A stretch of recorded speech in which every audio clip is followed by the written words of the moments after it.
Israël a survécu à la première guerre consécutive à sa création en 1948 et a conquis de nouveaux territoires pendant les combats de la crise de Suez en 1956.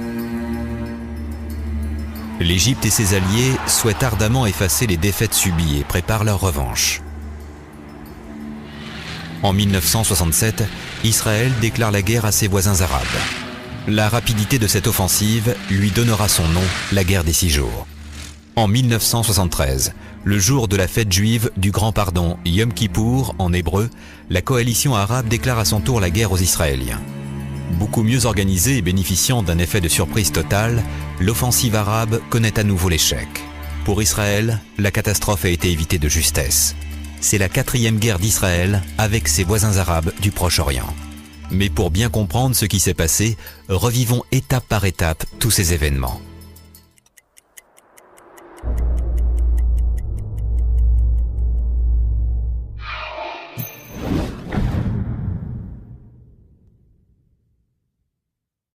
La situation géopolitique au Proche-Orient au début de l'année 1967 est explosive.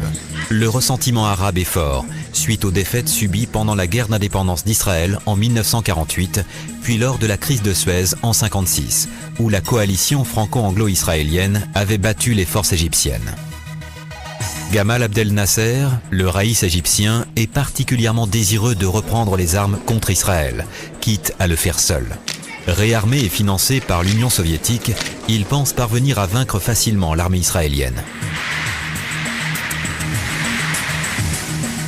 Mais pour s'assurer une victoire totale, il se rapproche de plusieurs pays arabes, notamment la Syrie et la Jordanie, afin de planifier la future guerre. D'un point de vue démographique, l'Égypte, la Syrie disposent d'une supériorité quantitative. Évidemment en termes de nombre de soldats, mais aussi au niveau des matériels. Le dirigeant égyptien déclenche régulièrement de nombreux incidents à la frontière sud du pays, gardée par les troupes israéliennes. Au nord d'Israël, les Syriens adoptent la même attitude. Malgré cela, Israël maintient sa position d'attente. Les Syriens partageaient avec les Égyptiens une conception politique plutôt panarabe, plutôt laïque, et une conception qui a été jusqu'à la quasi-confédération politique au travers la République arabe unie, et où à l'époque, les dirigeants des deux États juraient de se suivre les uns les autres à la vie et à la mort. Le 17 mai 1967, Nasser exige le retrait des forces d'interposition de l'ONU stationnées dans le désert du Sinaï, qui garantissent le libre accès au canal de Suez depuis la fin de la crise de 1956. Le birman U Thant, secrétaire général de l'ONU, accepte le principe du retrait des casques bleus, laissant ainsi face à face les deux adversaires. Le 23 mai 1967, Nasser bloque l'accès au détroit de Tiran et commence le blocus du port d'Eilat, empêchant ainsi Israël de se ravitailler en produits pétroliers indispensables à son économie. Nasser, très vite, a pris une décision assez, on va dire, réactionnelle et rapide de fermer le détroit de la mer Rouge. Et alors là, est fermé aussi le Khalid al-Aqaba, le golfe du Aqaba. Et ça, c'était le seul issue d'Israël à l'époque pour sortir. Nasser est en plein nasserisme. Il a une optique pan-arabe. Il a d'ailleurs fondé une République arabe unie avec la Syrie. Ce qu'il ambitionne ultimement, c'est de disposer d'un grand bloc politique arabe qui permettrait de détruire définitivement Israël. Et il décide donc d'aller à l'épreuve de force. Il sent que les Égyptiens sont prêts à le soutenir. Il augmente la pression sur Israël. Il s'arrange avec la Syrie pour que, le cas échéant, en cas de guerre, la guerre soit ouverte sur deux fronts, soit bien évidemment au sud, à travers le Sinaï, contre le désert du Negev, mais aussi via les Syriens, par le nord, en remontant, en redescendant finalement à travers Israël, de façon à ce que les forces syriennes et égyptiennes puissent faire leur jonction à peu près au milieu d'Israël. Tentant de trouver une solution diplomatique, Israël fait appel aux États-Unis, à la Grande-Bretagne et à la France. Les grandes puissances avaient promis à Israël qu'elles maintiendraient libres les accès maritimes au sud du pays, mais aucune d'entre elles ne parvient à résoudre le problème. Le général de Gaulle pensait que les grandes puissances pouvaient dissuader les Arabes d'attaquer. C'est comme ça qu'il s'agissait. C'est pas dissuader Israël, c'est dissuader les Arabes. Les pays arabes encerclent Israël, comme Maxime Rodinson, le grand arabisant à la une du Monde, a dit 200 millions d'individus contre 6 millions. Alors Israël a commencé à crisper et ils ont commencé à préparer une forme, on va dire, d'état d'urgence pour faire une guerre. Augmentant encore la pression, Nasser masse de plus en plus de troupes à la frontière et accélère la mobilisation de renforts en Égypte. Il en use et il en abuse. Et il va si loin dans ses déclarations, dans la fermeture du détroit de Tiran, que les Israéliens estiment qu'une guerre devient tout à fait probable et voire même nécessaire pour crever l'abcès. Le 30 mai 1967, un traité d'assistance militaire mutuelle est officiellement signé entre l'Égypte et la Jordanie, complétant un traité identique signé en 1966 avec la Syrie. D'autres pays arabes, comme l'Irak, le Koweït, le Soudan ou l'Algérie, commencent à mobiliser des troupes en vue d'une intervention militaire. La Jordanie et la Syrie, elles aussi, lancent la mobilisation générale. Face à ce péril, à la fois militaire et économique, Israël se prépare également à la guerre, l'issue désormais la plus probable à ce conflit.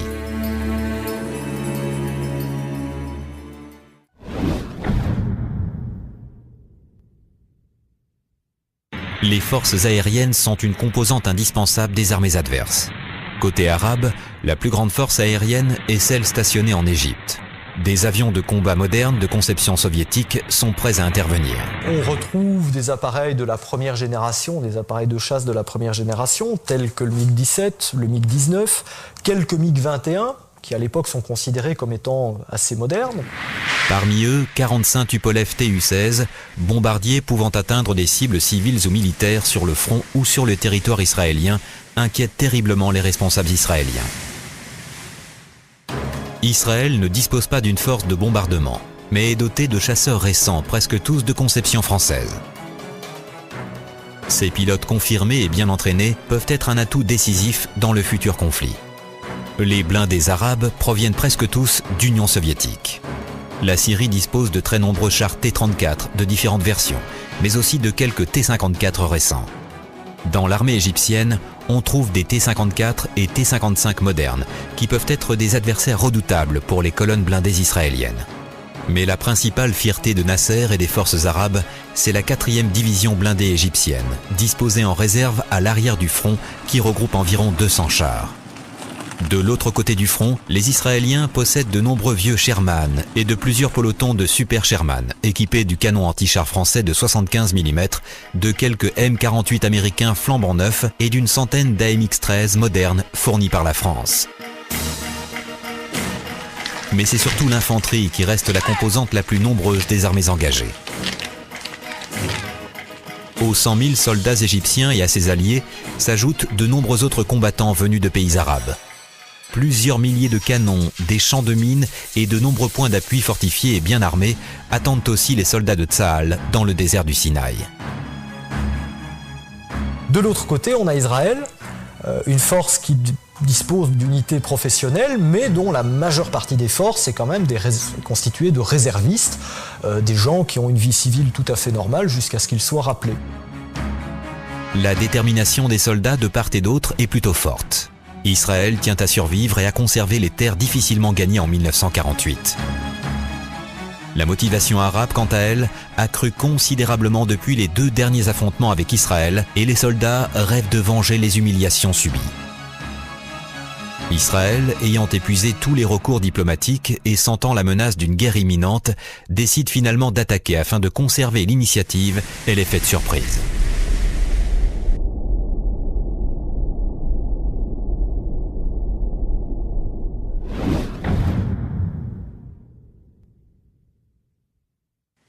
Le 5 juin 1967, à 7h45, l'aviation israélienne lance son attaque.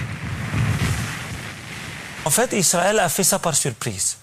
Elle a choisi en fait la fête du sacrifice, la fête du Grand Bayram qu'on appelle le mouton, la fête du mouton, pour attaquer l'Égypte, attaquer les forces égyptiennes au Sinaï. L'opération Moked, qui est lancée à l'aube du 5 juin 1967, et là, les Israéliens ambitionnent en fait de détruire au sol l'aviation égyptienne. Donc, ils attendent que l'aviation égyptienne ait fait sa ronde matinale, sa patrouille matinale, qu'elle rentre au sol, que les pilotes égyptiens prennent le thé.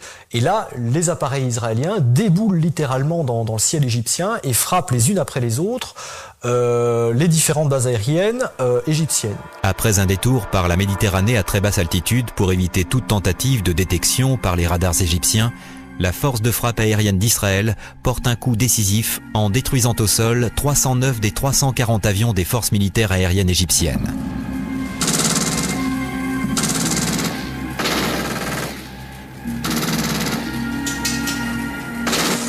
« 95% des effectifs sont ainsi détruits dès le début du conflit. » L'armée égyptienne n'a même pas eu le temps de réaliser le choc, de réaliser les avions même étaient détruits avec les pistes dans les aéroports. Les avions égyptiens n'ont pas décollé même. C'est un énorme succès. En quelques heures, Israël s'est assuré la maîtrise totale du ciel sur le front égyptien. La suite de la campagne au sol pour les troupes israéliennes va se dérouler sous une protection aérienne constante et très efficace.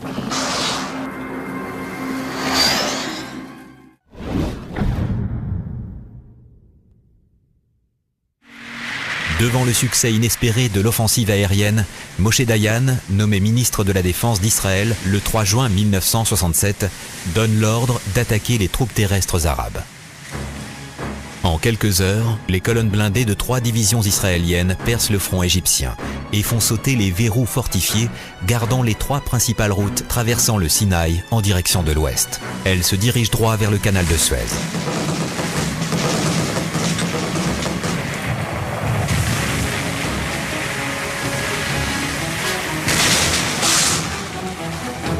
Partout, les divisions arabes battent en retraite en désordre, incapables d'arrêter la progression des chars ennemis. Un jeune commandant de blindés, Ariel Sharon, devient célèbre par ses initiatives audacieuses dans le Sinaï. Il deviendra, quelques années plus tard, Premier ministre de l'État d'Israël. Le 6 juin 1967, un autre jeune chef de char, Yitzhak Rabin, s'empare audacieusement de la bande de Gaza. Lui aussi sera un jour Premier ministre de son pays. Les Israéliens vont extrêmement vite. Ils doivent tenir des passes qui coupent finalement le Sinaï en deux, les passes de Mitla, de Guidi et ainsi de suite. Ces passes finalement sont des goulets d'étranglement. Il faut pouvoir impérativement les passer parce que le Sinaï n'est pas plat, il est relativement montagneux. Il faut grimper la montagne puis la redescendre avant d'arriver au canal de Suez. Le 7 juin 1967, les Israéliens ne sont plus qu'à 40 km du canal de Suez qu'ils atteignent enfin le lendemain. L'accès au détroit du Tiran est réouvert et le blocus du golfe d'Aqaba est levé. Le Sinaï est entièrement conquis. Les combats sur le sud du front cessent. L'armée égyptienne de Nasser a perdu.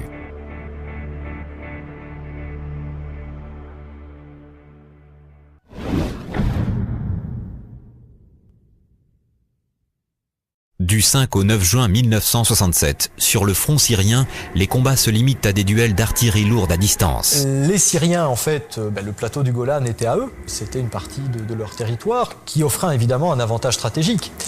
Vu que Israël était situé en contrebas et que donc les Syriens étaient en mesure de procéder à une observation des dispositifs israéliens qui était relativement facile. Moshe Dayan décide alors de lancer une attaque afin de conquérir les hauteurs stratégiques du Golan. En moins de 24 heures, les Israéliens détruisent les forces syriennes et s'emparent de tout le plateau. Le lendemain, 10 juin 1967, l'Union soviétique, alliée de la Syrie, et les États-Unis imposent un cessez-le-feu sur le front nord. Les combats s'arrêtent, mais Israël a gagné. Le nord du pays hébreu est désormais à l'abri des tirs de l'artillerie lourde syrienne.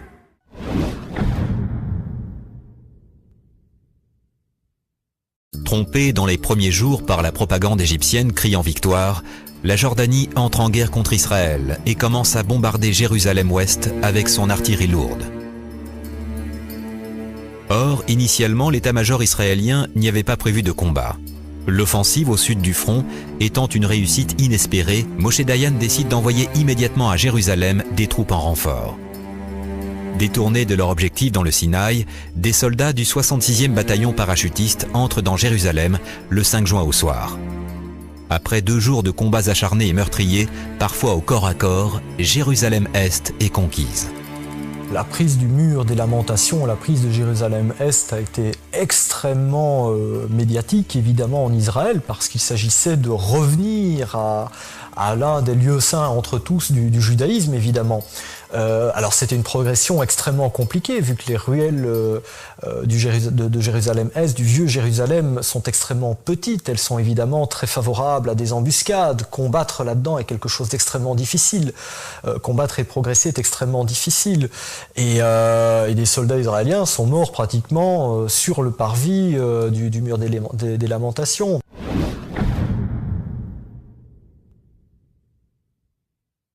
Le 7 juin 1967, après la perte de Jérusalem, le roi Hussein accepte l'arrêt des combats sur le front jordanien et un cessez-le-feu est signé. Le 8 juin 1967, devant la défaite des troupes égyptiennes et le passage du canal de Suez par les troupes israéliennes, Nasser accepte de signer lui aussi un cessez-le-feu.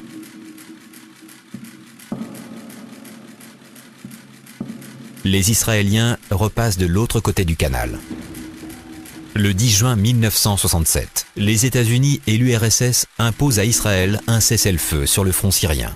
Au soir, les combats s'arrêtent, mais l'armée israélienne campe sur les positions conquises. L'effet d'armes des rampants de la force aérienne israélienne, soit des techniciens qui vont réarmer les avions, les réapprovisionner, ont été célébrés aux quatre coins du monde. Ce sont des gens qui étaient capables de réarmer des appareils qui venaient juste d'atterrir en quelque chose comme 10 minutes à un quart d'heure, des performances que même aujourd'hui on n'est pas capable d'obtenir. Les performances des pilotes de combat, évidemment, ont été extrêmement médiatisées à l'époque. Les Israéliens étaient capables de mener plusieurs combats aériens d'affilée et ensuite d'attaquer des forces au sol. Un grand nombre de figures majeures, mythiques, dans le panthéon militaire israélien ont émergé à cette occasion. Du 5 au 10 juin 1967, il aura suffi de 6 jours pour vaincre totalement les armées arabes et permettre à Israël de définir l'État israélien tel qu'il existe aujourd'hui.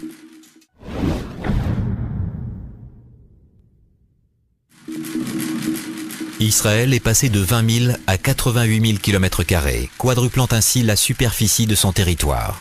Elle peut désormais compter sur un glacis défensif des zones frontières, protégeant le cœur de l'État hébreu.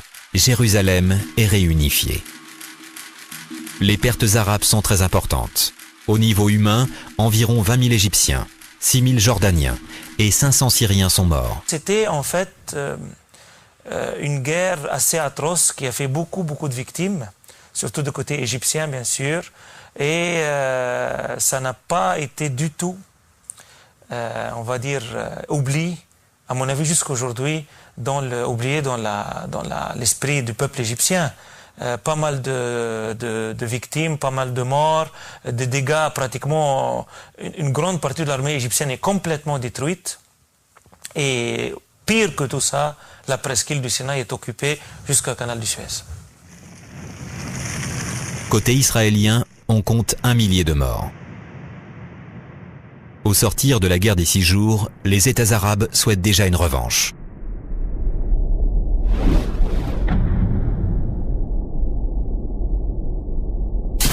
La situation géographique au Proche-Orient est à nouveau très tendue. Dès juillet 1967, des escarmouches avec l'armée égyptienne éclatent sur la frontière sud du canal de Suez. Les Jordaniens et les Israéliens s'affrontent de part et d'autre du fleuve Jourdain en mars 1968. Les Syriens attaquent des cibles israéliennes au sud du Golan en juin 1968. Fin octobre, des soldats israéliens sont héliportés sur des cibles stratégiques en Égypte. Cette succession d'escarmouches de faible envergure, où les forces arabes vont résister et tenir bon, soude les pays arabes et cimente la nouvelle coalition. Cette période-là, entre la guerre de 6 jours et la guerre de 73, on l'appelle la guerre d'usure. Ça s'appelle comme ça, la guerre d'usure. Il y avait toujours des tractations au travers le canal de Suez entre les deux armées. Peu après, les États-Unis décident d'imposer encore une fois un cessez-le-feu à Israël. La guerre est provisoirement évitée. En Égypte, Nasser décède en 1969. Anwar el-Sadat lui succède. Qu'on lui demande toujours la même chose. Et tout de suite, il faut une victoire. Nous sommes humiliés. Tout le peuple égyptien n'a qu'un seul but dans la vie, c'est d'avoir la revanche contre Israël. Hussein est roi de Jordanie et en Syrie, Hafez el-Assad est à la tête du pays. Les trois hommes fondent l'Union des républiques arabes en 1972, que rejoint ensuite la Libye.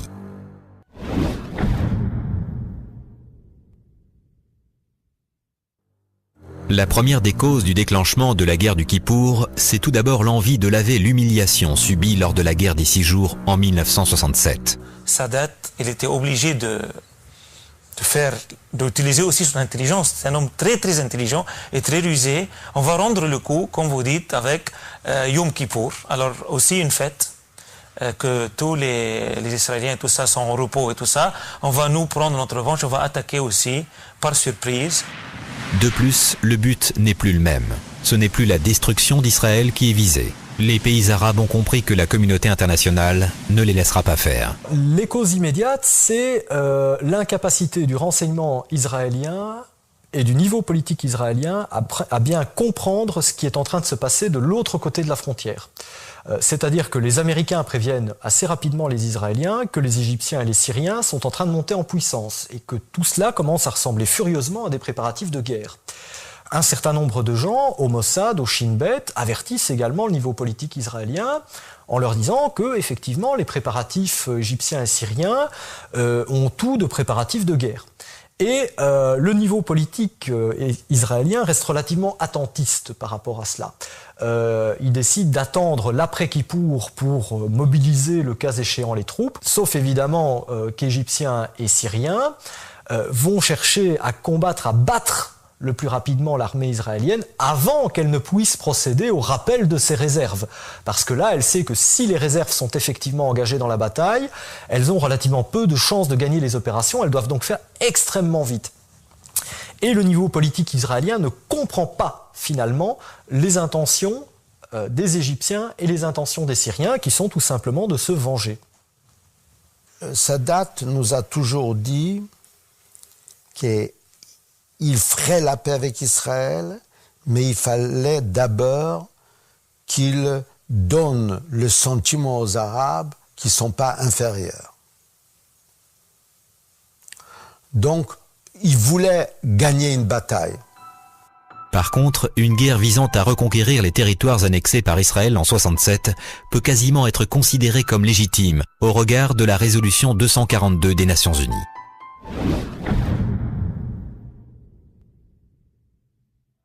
Adoptée par le Conseil de sécurité des Nations Unies le 22 novembre 67, la résolution 242 appelle au retrait par les troupes israéliennes des territoires occupés.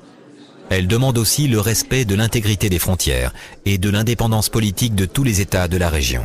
Même si cette résolution n'a pas été suivie d'effets immédiats, elle crée le cadre juridique qui va servir de base aux futures négociations de paix dans les décennies à venir.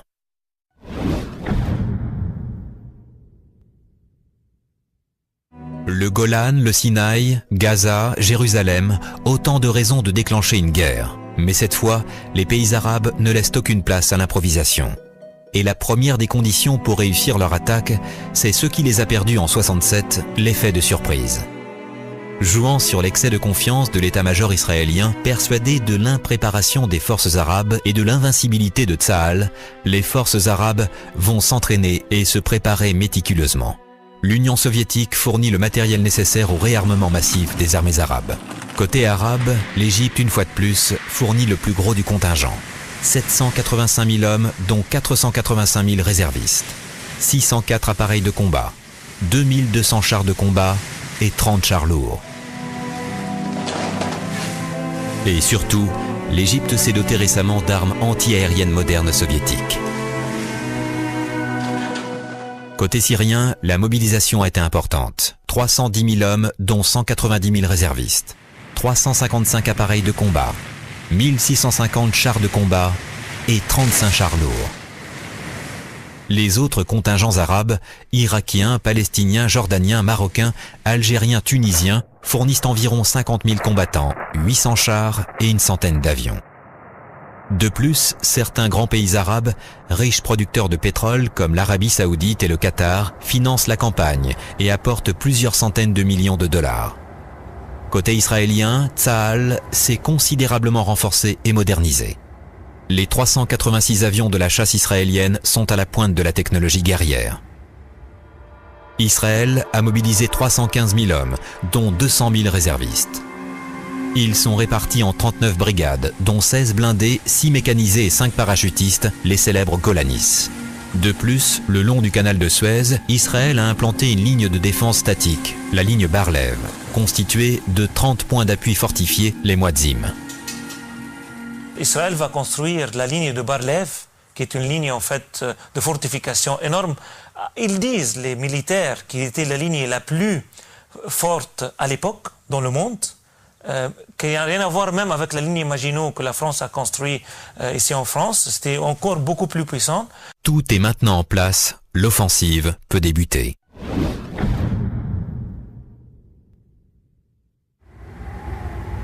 Le samedi 6 octobre 1973, en plein Shabbat, alors que tous les Israéliens s'apprêtent à célébrer la fête juive de Yom Kippour, l'une des plus importantes du calendrier juif, les armées arabes passent à l'attaque sur tous les fronts. Les Égyptiens et les Syriens lancent leur offensive contre Israël le jour de la fête du Kippour, de la fête du Grand Pardon, partant du principe qu'à ce moment-là, la majorité des soldats israéliens, en fait, sont en congé pour célébrer la fête en question. C'est une surprise totale. Endormi par des années de calme relatif, Israël n'a pas anticipé l'offensive. Malgré les remontées d'informations comme quoi des offensives étaient en cours de préparation, ou à tout le moins ce qui s'apparentait à des dispositifs préalables à des offensives, malgré cela, finalement, le Mossad n'a sans doute pas tiré suffisamment fort la sonnette d'alarme au niveau politique, de façon à ce que le politique puisse en retour engager les préparatifs en rappelant par exemple les forces de réserve. Cette impréparation va lui coûter cher. Dans les premiers jours, l'aviation israélienne subit de lourdes pertes. Victorieuse en combat aérien, elle se heurte aux missiles anti-aériens qui abattent de nombreux avions. Elle ne pourra pas aider efficacement les troupes au sol, comme elle l'avait fait en 1967.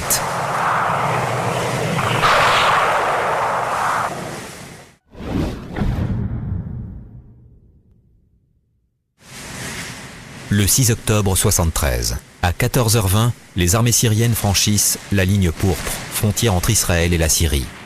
Au nord du Golan, les Israéliens vont tenir bon. Mais plus au sud, les lignes de défense israéliennes sont enfoncées et les forces syriennes commencent leur avance vers l'intérieur. Devant la catastrophe imminente, l'état-major israélien y dépêche de toute urgence des renforts. Durant la guerre des 6 jours, en fait, les réserves ont été mobilisées avant l'attaque, les plans de guerre sont prêts. Au moment dit, à l'heure dite, l'exécution du plan commence et le plan est parfaitement exécuté. Tandis qu'au Kippour, là, les Israéliens n'ont plus l'avantage du temps. Ils doivent réagir face à une attaque. Donc, bien évidemment, ils vont rappeler les réserves, mais tout cela demande du temps. Ils réussissent in extremis à redresser la situation au soir du 7 octobre. L'alerte a été très chaude. Une journée de plus et les forces syriennes pouvaient attaquer au cœur du pays. En 24 heures, les Syriens ont atteint tous leurs objectifs. Le plateau du Golan est de nouveau entre leurs mains. Erreur tactique. Le haut commandement syrien ordonne l'arrêt de la progression dans l'attente du cessez-le-feu, ce qui donne à Tsahal l'opportunité de monter une contre-offensive. Le 8 octobre, les Israéliens passent à l'attaque avec 2 divisions blindées et forcent les troupes syriennes à repasser la frontière. Le 11 octobre, ils débouchent sur la plaine de Damas et parviennent à 30 km de la capitale syrienne. Des combats de blindés acharnés ont lieu.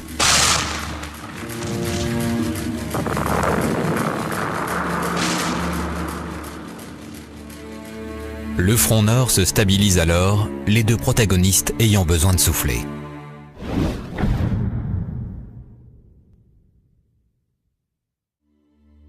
Le 6 octobre 1973, artillerie et chars égyptiens ouvrent le feu sur la ligne Bar-Lev.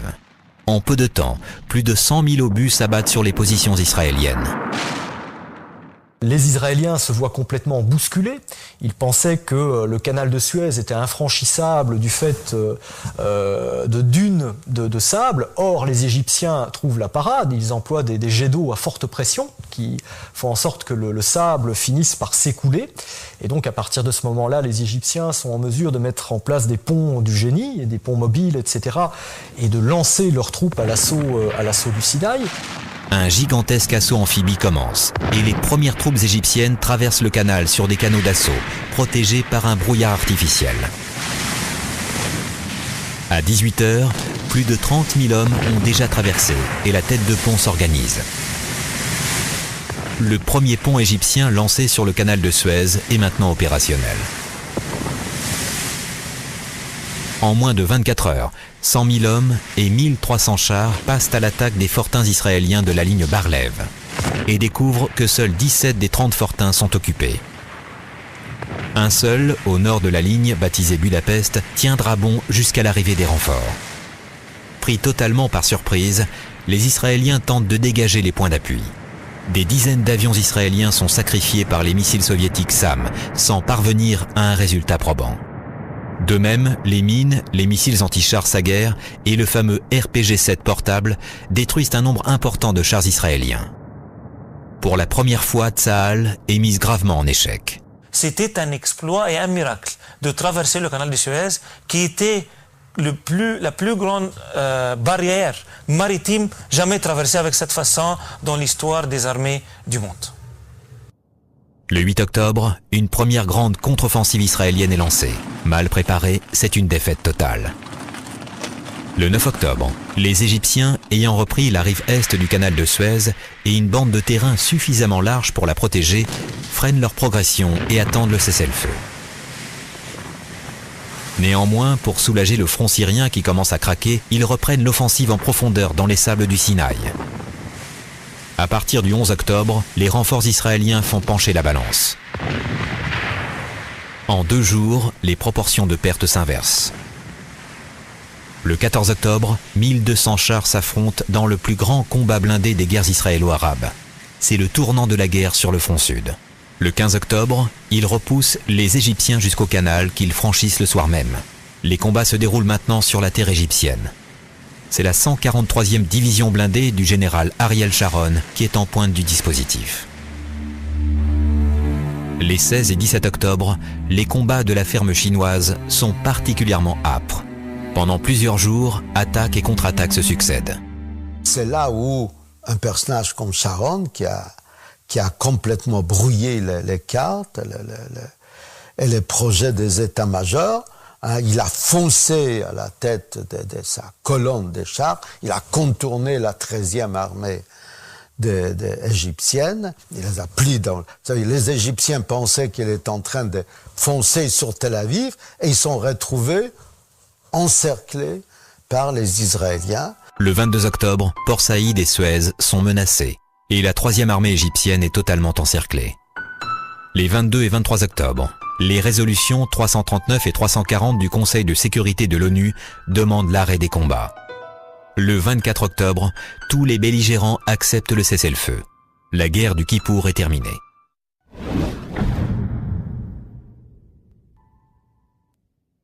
Les gains territoriaux de la guerre du Kippour sont inexistants.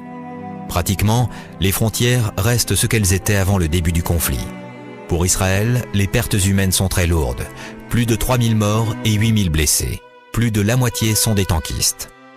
De toutes les guerres israélo-arabes, celle-ci est la plus meurtrière. Les pertes arabes sont nombreuses, mais comparativement beaucoup plus faibles que lors des guerres précédentes. 9500 morts environ et 20 000 blessés. Malgré la défaite, les armées arabes ont retrouvé leur fierté. Et Israël ne sous-estimera plus jamais leur potentiel. Les dirigeants israéliens s'en souviendront lors des négociations futures.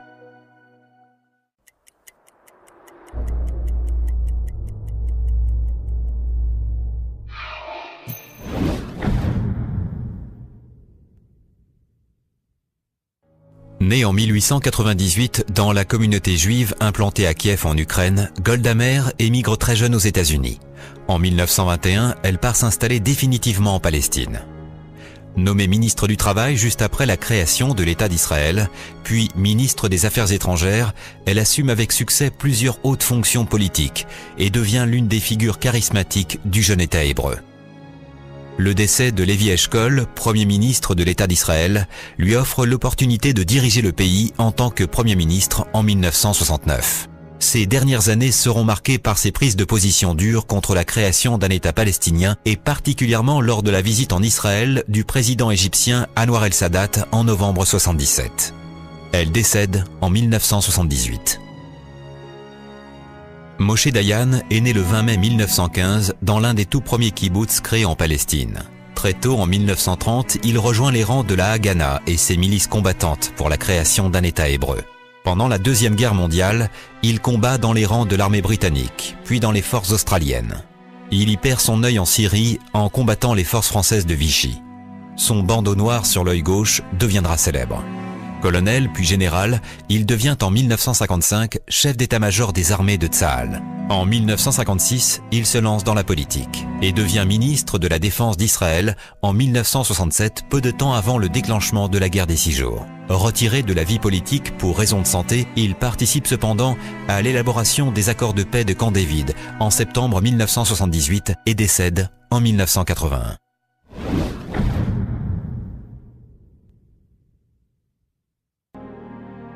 Né à Bani Mour, en Haute-Égypte, dans une famille modeste, Gamar Abdel Nasser grandit à Alexandrie. Admis à l'Académie militaire royale, il en sort diplômé en 1938 et mène ensuite une brillante carrière militaire. Dès la fin de la première guerre israélo-égyptienne en 1948, le colonel Nasser, blessé, subit comme une humiliation la défaite de son pays. Il organise le coup d'État du 23 juillet 52 et dépose le roi Farouk sans effusion de sang.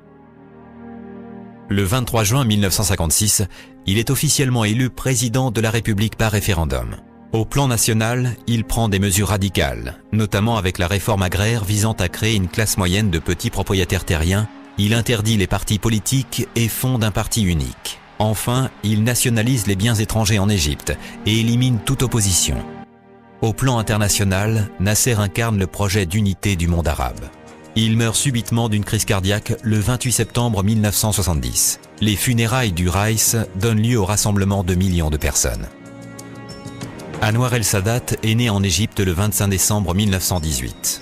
Il succède à Nasser et comme lui, après des études à l'Académie militaire du Caire, commence une carrière dans l'armée égyptienne dès 1938.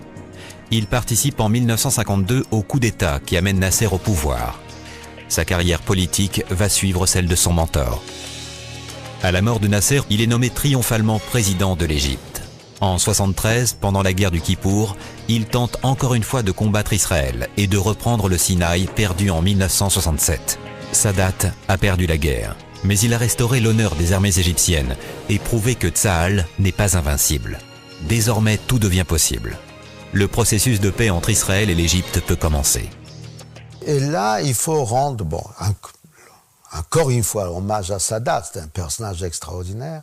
Cette défaite, il a quand même su transformer en victoire pour pouvoir prendre son avion blanc et arriver à l'aéroport de Tel Aviv et puis monter à Jérusalem pour faire son fameux discours devant le Parlement israélien. C'était une révolution. Du 19 au 21 novembre 1977, il effectue un voyage en Israël et prononce à Jérusalem devant la Knesset un discours resté célèbre. Persuadé que le temps n'est plus au conflit armé, il fait le premier pas vers Israël, mais désavoué par l'ensemble des pays arabes. Malgré tout, l'histoire est en marche. Le 26 mars 1978, un traité de paix historique est signé à Washington entre l'Égypte et Israël. Sadat reçoit le prix Nobel de la paix en 1978 pour son action courageuse en faveur de la paix au Proche-Orient. Ce traité, considéré comme une trahison par le monde arabe, aura des répercussions tragiques. Le 6 octobre 1981, lors d'une parade militaire dans un stade au Caire, Anwar el-Sadat est assassiné par des soldats membres du djihad islamique égyptien. Né le 4 août 1929 au Caire, d'un père originaire de Jérusalem, il sera élevé dans la ville sainte par son oncle maternel, où il assistera à la révolte palestinienne de 1936. il choisit très vite la voie du militantisme et devient par ses combats l'espoir vivant des Palestiniens. D'une certaine manière, Arafat a donné une certaine crédibilité à cette lutte du peuple palestinien. Il était religieux mais laïque, très important, donc il a donné corps au nationalisme palestinien.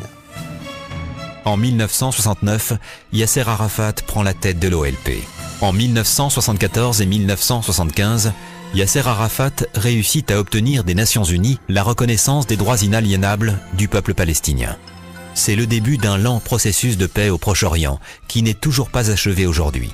Les deux intifadas, les révoltes des pierres en 1987 et en 2000 et le massacre des camps de Sabra et Shatila ralentissent considérablement les négociations et amènent les jeunes Palestiniens à adhérer de plus en plus aux thèses violentes des terroristes du Fatah.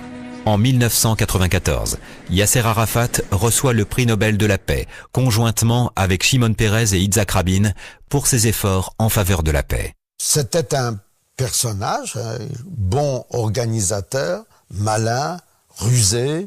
Je ne sais pas s'il était vraiment intelligent, mais très rusé. Il avait l'intelligence pratique d'un paysan. Il vous regardait, il comprenait comment vous parlez. Yasser Arafat décède en France le 11 novembre 2004.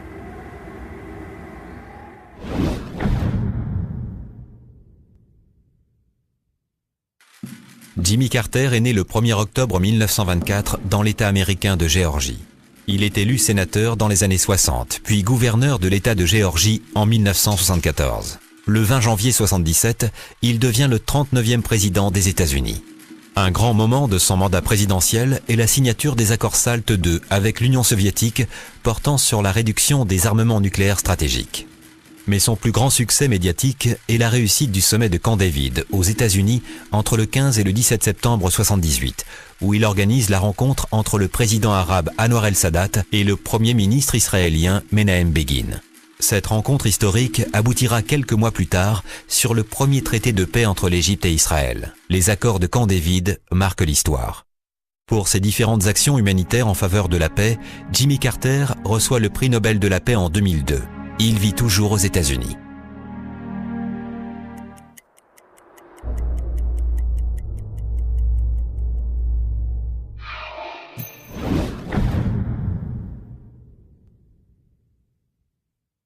Avec l'annexion par Israël de la bande de Gaza et de la Cisjordanie, terre qu'occupaient les Palestiniens depuis 1948, un nouvel exode des populations palestiniennes débute.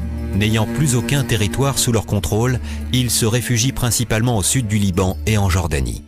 En 1969, leur leader, Yasser Arafat, prend la direction de l'OLP et tente de trouver des soutiens pour créer un État palestinien. Installé dans des bases à l'est du Jourdain, il mène des actions violentes et perpétue une série d'attentats. Accepté au début par le roi Hussein de Jordanie, celui-ci décidera finalement sous la pression d'Israël, victime des attentats, de chasser les Palestiniens de son pays. En septembre 1970, des combats meurtriers opposent l'armée royale jordanienne aux milices palestiniennes. Les organisations politiques palestiniennes ont créé une espèce de micro-État à l'intérieur de la Jordanie. Elles ont pris un pouvoir de plus en plus important, pouvoir politique mais aussi pouvoir économique, avec une organisation qui ne répondait plus nécessairement aux normes, on va dire, de l'organisation politique jordanienne. Et le pouvoir jordanien décidera finalement de passer à l'action et d'éliminer ce pouvoir politique naissant qui aurait pu menacer finalement la place du roi. Ce septembre noir oblige les Palestiniens à fuir vers le sud Liban, où ils s'entassent dans des camps de réfugiés dans des conditions précaires.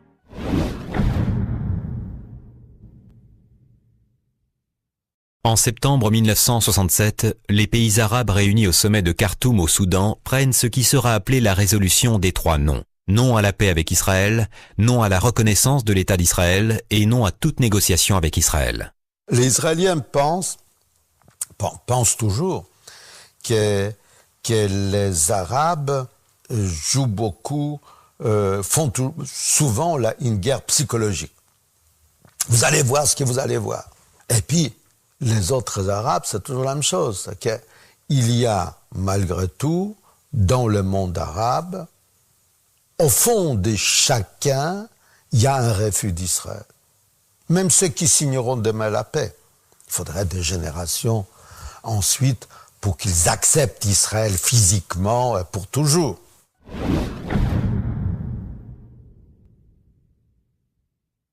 Le 17 octobre 1973, en pleine guerre, alors que les combats sont en train de tourner à l'avantage d'Israël, l'OPEP, ou Organisation des pays arabes exportateurs de pétrole, décide de diminuer le volume de ses exportations.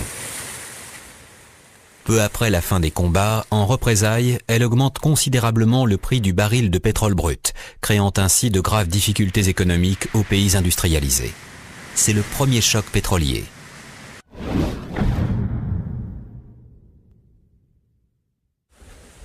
Le 11 novembre 1973, au kilomètre 101 de la route Suez-Le Caire, est signé le cessez-le-feu officiel entre Israël et l'Égypte. Il sera suivi, début 1974, d'un accord identique entre la Syrie et Israël. Des forces d'interposition de l'ONU sont déployées dans le Sinaï et sur les hauteurs du Golan. En décembre 1973 à Genève, débute une conférence internationale sur la paix au Proche-Orient. Les États négocient. Les dirigeants juifs sont désormais certains que la survie d'Israël n'est plus menacée par les pays arabes. La paix remonte à l'époque de Nasser. C'est une conviction égyptienne. Donc ce n'était pas une surprise, parce qu'on attendait la paix. Une surprise dans le contexte seulement, mais le principe était présent. C'est pourquoi le peuple égyptien a accepté. Il n'y a qu'une petite opposition, pour des raisons ou d'autres. Peut-être qu'ils avaient quelques raisons, parce que on attendait de l'autre sens, du côté d'Israël, beaucoup plus aussi d'ouvrir les portes et les chances pour la paix, ce qui n'est pas vrai jusqu'aujourd'hui. Si les relations entre les États au Proche-Orient semblent avoir trouvé un certain équilibre depuis la fin de la guerre du Kippour, la question palestinienne n'a toujours pas été résolue. Mais cette paix est en route. On parle qu'avec celui avec qui on fait la guerre. Avec un voisin gentil, on ne parle pas. On dit bonjour, ça va, il fait beau, la pluie. Ah, il va pas les voir. Mais quand c'est un voisin qui vous embête, il met la musique à 4 heures du matin, il vous empêche de dormir, vous commencez la guerre. Et puis un jour, puisque c'est quand même votre voisin, vous êtes obligé de trouver un compromis. C'est ce qui va se passer au Proche-Orient. De plus, la défaite du Kippour va sonner la fin du panarabisme et ouvrir la voie vers un islamisme de plus en plus radical. On attend qu'Israël aussi lutte contre l'extrémisme en Israël, qui est très dangereux, qui n'est pas moins dangereux que l'extrémisme musulman, ce n'est pas moins dangereux que l'extrémisme américain, parce qu'on vit un extrémisme américain, on le voit très fort, qui excite, qui nourrit l'extrémisme musulman. Le terrorisme devient un système de communication et trouvera son apothéose le 11 septembre 2001. L'ONU va déclarer inaliénables les droits du peuple palestinien et poser les bases de la création d'un futur État palestinien. Mais cette question difficile continue encore aujourd'hui à détériorer les relations entre Israël et les pays arabes. Nous avons connu en Europe les guerres des 30 ans, des 100 ans, avec la paix à Nuremberg. Il n'y a pas si longtemps, Belfast, une guerre des 100 ans, entre deux communautés se partageant le même territoire, parlant la même langue, priant le même Dieu, protestants et catholiques. Combien de morts? Je pense que toutes les guerres finissent par la paix. C'est comme ça. C'est une bêtise peut-être, une banalité, mais c'est comme ça.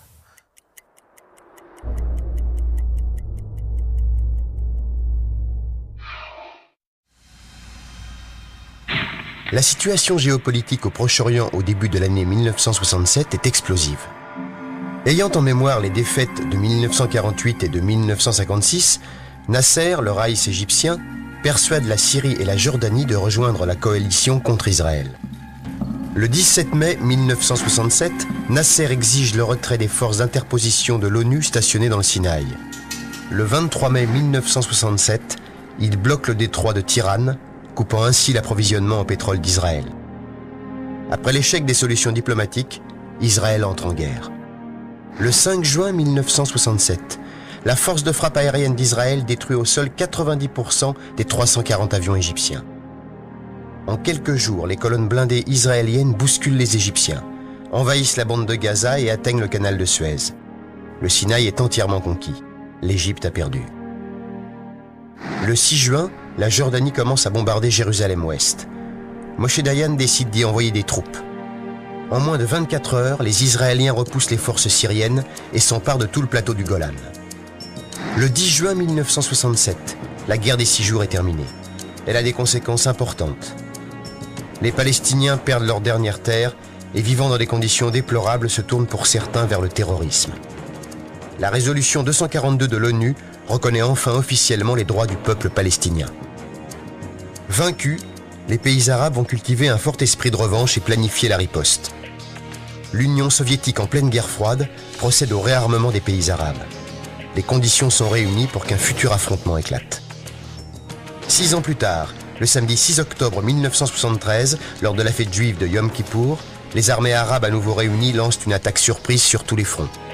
Dans les premiers jours, les Israéliens subissent de lourdes pertes et reculent partout. Ils réussissent in extremis à redresser la situation et passent à la contre-attaque le 8 octobre. Ils reprennent le plateau du Golan et menacent Damas. Sur le front sud, après une grande bataille de chars, le 14 octobre, ils repoussent les Égyptiens de l'autre côté du canal de Suez. Les 22 et 23 octobre, les résolutions 339 et 340 du Conseil de sécurité de l'ONU demandent l'arrêt des combats. La guerre du Kippour est terminée. L'arabisme a vécu, l'islamisme prend sa place. Le terrorisme croît et culmine en 2001 avec les attentats du 11 septembre aux États-Unis. Si les relations entre États au Proche-Orient se normalisent avec la réussite des conférences pour la paix et les accords de Camp David en 1978, le problème palestinien demeure encore aujourd'hui dans cette région du monde.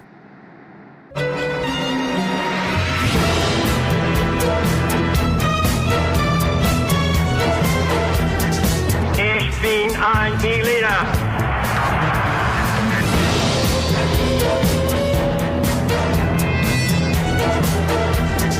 Power that pervades everything. I have a dream.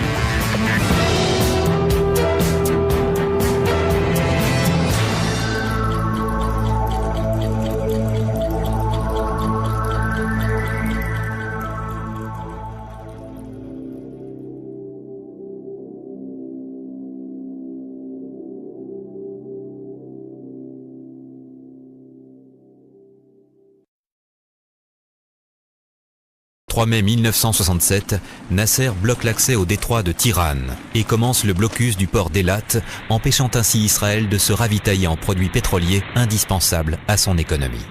Nasser, très vite, a pris une décision assez, on va dire, réactionnelle et rapide de fermer le détroit de la mer Rouge. Et alors là, est fermé aussi le Khalid al-Aqaba, le golfe du Aqaba. Et ça, c'était le seul issue d'Israël à l'époque pour sortir. Nasser est en plein nasserisme. Il a une optique pan-arabe. Il a d'ailleurs fondé une république arabe unie avec la Syrie. Ce qu'il ambitionne ultimement, c'est de disposer d'un grand bloc politique arabe qui permettrait de détruire définitivement Israël. Et il décide donc d'aller à l'épreuve de force. Il sent que les Égyptiens sont prêts à le soutenir. Il augmente la pression. Israël a survécu à la première guerre consécutive à sa création en 1948 et a conquis de nouveaux territoires pendant les combats de la crise de Suez en 1956. L'Égypte et ses alliés souhaitent ardemment effacer les défaites subies et préparent leur revanche. En 1967, Israël déclare la guerre à ses voisins arabes. La rapidité de cette offensive lui donnera son nom, la guerre des 6 jours. En 1973, le jour de la fête juive du Grand Pardon, Yom Kippour en hébreu, la coalition arabe déclare à son tour la guerre aux Israéliens.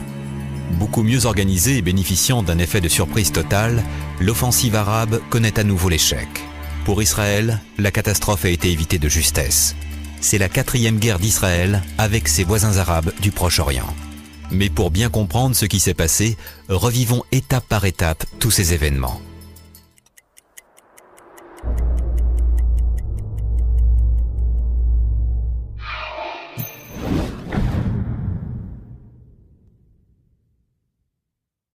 La situation géopolitique au Proche-Orient au début de l'année 1967 est explosive. Le ressentiment arabe est fort, suite aux défaites subies pendant la guerre d'indépendance d'Israël en 1948, puis lors de la crise de Suez en 1956, où la coalition franco-anglo-israélienne avait battu les forces égyptiennes. Gamal Abdel Nasser, le raïs égyptien, est particulièrement désireux de reprendre les armes contre Israël, quitte à le faire seul. Réarmé et financé par l'Union soviétique, il pense parvenir à vaincre facilement l'armée israélienne.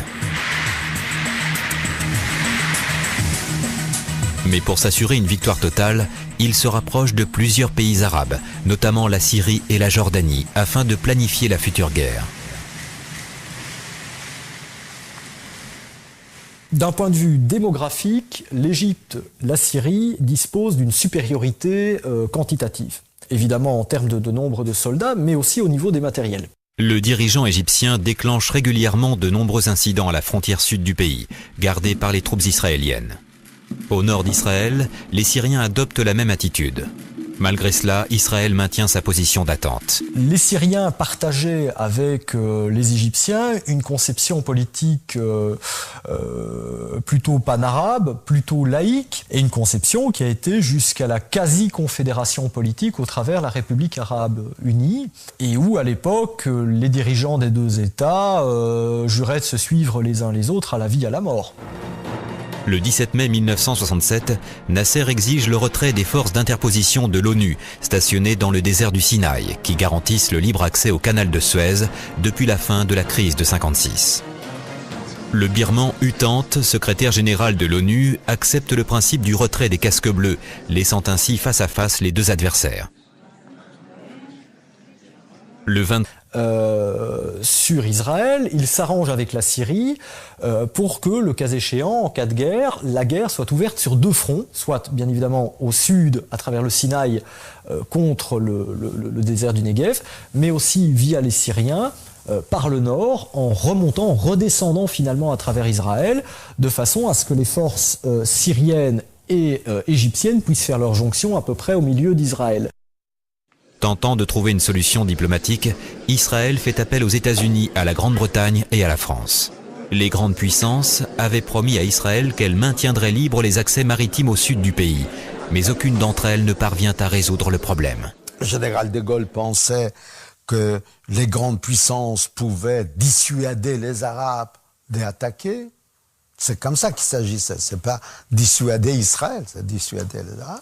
Les pays arabes encerclent Israël, comme Maxime Rodinson, les grands